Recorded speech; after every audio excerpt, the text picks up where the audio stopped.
हाल ही में इस तरह की खबरें भी सामने आई जो अपने आप में बहुत दुखद रही। डॉक्टर त्रेहन, अगला सवाल अब मेरा आपसे यह है, कोविड के बाद भी बहुत सारी ऐसी दवाइयां हैं जो जारी रहती हैं, खासतौर से एहतियातन लोग विटामिन सी, मल्टीविटामिन इस तरह की टैबलेट ले रहे हैं।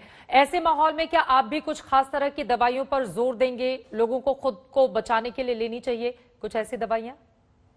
देखो, एक हमारा सब डॉक्टरों का विश्वास है कि बैलेंस्ड डाइट सबसे अच्छी रहती है। बैलेंस डाइट में प्रोटीन भी है, विटामिन भी है, कार्बोहाइड्रेट भी है, फैट भी है जी। अब विटामिन मतलब आप फ्रेश फ्रूट्स, फ्रेश वेजिटेबल्स और अपना प्रोटीन खाएंगे तो वो अपनी बॉडी का इम्यूनिटी बना ही रहता है। ये जरूर है कि क्योंकि कई लोगों की डाइट डिफिशिएंट होती है तो ऐसे एज ए प्रिकॉशन के जी विटामिन सी 500 मिलीग्राम ले लो पर डे, थोड़ा जिंक ले लो, पर इससे कोई भी आज अभी तक डॉक्यूमेंट नहीं हुआ तो इसकी वजह से कोई बच गया। हाँ, जनरल हेल्थ के लिए ठीक है, उसका कोई नुकसान नहीं है, पर जिंक जो है, जिंक ज्यादा नहीं लेना चाहिए क्योंकि जिंक टॉक्सिसिटी भी हो सकती है। विटामिन सी भी 500 मिलीग्राम आप लोगे तो ले सकते हो, बिल्कुल। मल्टी विटामिन लेना है तो ले लो क्योंकि वो छोटे छोटे डोजेज होते हैं, उससे कोई नुकसान नहीं होता। पर उससे आप ये सोचो कि बहुत फायदा हो रहा है, नहीं, ये कोई विश्वास नहीं है कि उससे फायदा होता है। यानी कि अच्छा खाना खाना ही एकमात्र इसका विकल्प है, लेकिन आपने कहा कि कुछ ऐसी दवाइयां हैं जिसको एहतियातन लोग ले सकते हैं। अब मेरा अगला सवाल जो सोशल मीडिया के जरिए सामने आया है, लोग ये पूछ रहे हैं कि कोविड के बाद सबसे बड़ी शिकायत कमजोरी की होती है, शरीर थका थका सा रहता है, इससे कैसे बचें और ये क्या किसी खास तरह की परेशानी के लक्षण हो सकते हैं? तो बचने का तो पहले ही मैंने तरीका बता दिया, masking, distancing and hand hygiene, वो तो एक ही तरीका है जी। ये वायरस और भी जो होते हैं वायरस, उनका ये बहुत कॉमन सिम्टम है कि मसल्स के अंदर पेन होगी, मायर्जिया जिसको हम कहते हैं, क्योंकि ये इन्फ्लेम करता है मसल्स को भी, नर्व्स को भी। और इसमें कई लोग तो 5, 7, 10 दिन में ठीक होंगे, कईयों को महीने लग जाते हैं इससे ठीक होने में। बिल्कुल। तो ये जरूर है बात कि इसलिए तो मैं कहता हूँ कि इसको लाइटली नहीं लेना है। जिन लोगों को माइल्ड भी हुआ है उनको भी खतरा है, उनको भी तकलीफ हो रही है। तो इसीलिए ये किसी को ये लापरवाही या शौक नहीं होना चाहिए कि मैं अपने आप को प्रोटेक्ट नहीं करूंगा, जो होगा तो देखी जाएगी, क्योंकि वो बहुत जो देखी जाएगी is a very serious matter.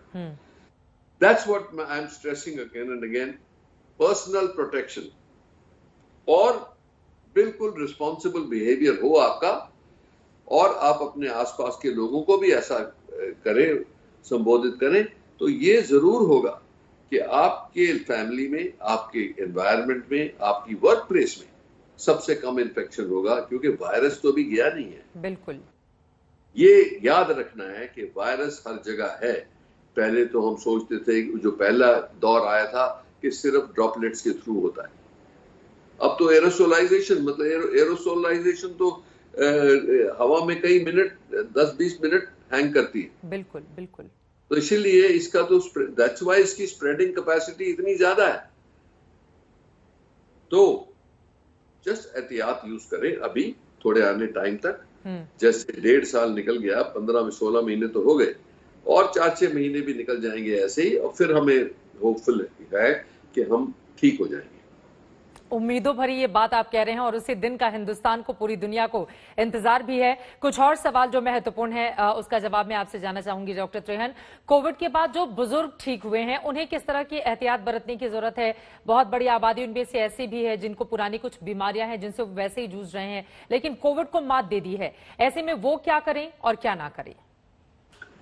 तो जैसे 3 गुण है, 3 गुण जो है लाइफ के, वो यही है कि आप अपनी हेल्थी डाइट लें। हेल्थी डाइट का मैंने आपको पहले बता दिया। रेस्ट लें, कम से कम 8 घंटे दिन में सोना है रात को, और एक्सरसाइज करें। एक्सरसाइज जो है अपनी एज के मुताबिक आप एक्टिव रहें। बिल्कुल। तो जैसे आप देखेंगे कि कोई वॉक पे जाता है, कोई ट्रेडमिल चलाता है, कोई योगा करता है।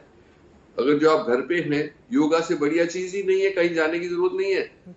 आप पूरा योगा आधा-पौना घंटा करेंगे तो सारी बॉडी स्ट्रेच भी हो जाती है, एक्सरसाइज भी हो जाती है, और मसल भी बिल्ड हो जाते हैं। बिल्कुल। और उसके साथ साथ आप ब्रीदिंग एक्सरसाइज करोगे, अपना प्राणायाम करोगे, तो आपके लंग्स आपका ब्रेन बिल्कुल फाइन ट्यून रहेगा। तो उससे बढ़िया चीज तो है नहीं कोई। पर आप अगर जो एक्सरसाइज दूसरी भी करते हो उसके साथ साथ भी अगर जो आधा घंटा योगा करोगे तो यू फील मच बेटर। बिल्कुल। Your immunity will be much better, because immunity के लिए माइंड की स्ट्रेंथ भी जरूरी है। अगर जो आप मेंटली नहीं स्ट्रांग हो तो आपकी इम्यूनिटी भी स्ट्रांग नहीं होगी, क्योंकि सारा कंट्रोल तो ब्रेन में है। बिल्कुल। ठीक है ना? जी, ये तो बात हो गई बुजुर्गों की। अब आ जाते हैं घर में छोटे बच्चों की। हालांकि तीसरी लहर छोटे बच्चों के लिए खतरनाक मानी जा रही है और उससे कैसे बचाएं अपने बच्चों को, ये भी लोगों के जहन में सवाल है और अभी तक कोई भी वैक्सीन उपलब्ध नहीं है उनके लिए। एक और जानकारी यह है कि बच्चे भी कोविड की चपेट में, दूसरी लहर में भी हम सब ने देखा, कोविड से ठीक होकर घर लौटने वाले बच्चों को किस तरह का खतरा है और उनके लिए उनके माता पिता क्या एहतियात बरते, उनको क्या सलाह देंगे आप सर? एक चीज जो अभी मैं फिर से दोहरा रहा हूं कि ये कई चीजें थी इस वायरस के बारे में जिसको हम पहली बार देख रहे हैं, एज डॉक्टर्स भी पहली बार देख रहे हैं। और ये बच्चों में देखा गया है कि बच्चों को इन्फेक्शन होने के बाद, कोविड इन्फेक्शन होने के बाद रिकवरी भी हुई है जी। तो कुछ हफ्ते 2 हफ्ते बाद वो जो उनकी इन्फ्लेमेशन थी उनकी बॉडी में वो अभी भी चलती जा रही थी और उसको कहते हैं मल्टी सिस्टम इन्फ्लेमेटरी सिंड्रोम। कि आप देखेंगे कि उनके इंटेस्टिन्स भी मतलब इफेक्ट हो जाती हैं, हार्ट, लंग्स, तो वो उनको मल्टी ऑर्गन इफेक्ट होता है। बिल्कुल। तो इसलिए इसका जो है, इसके लिए जो ट्रीटमेंट जो करी गई है वो इम्यूनोग्लोबुलिन है, जिससे वो उसकी जाने से देने से लगा है कि बच्चे ठीक हो गए हैं, मोस्टली बच्चे ठीक हो गए।